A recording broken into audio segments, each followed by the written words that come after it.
ఒకరు మిమ్మల్ని చంపాలని చూశారు, కానీ మీరు అతనికి సహాయం చేస్తున్నారా? ఇదంతా ఎలా సాధ్యం సాయి?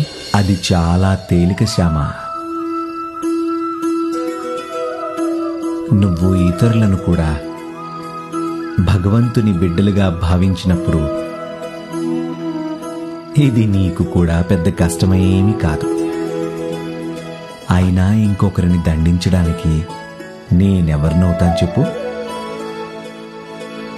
అందుకు సమాజంలో నియమాలున్నాయి, చట్టం ఉంది.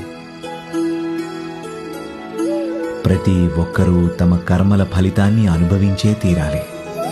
నా దగ్గర పంచడానికి కేవలం ప్రేమ మాత్రమే ఉంది.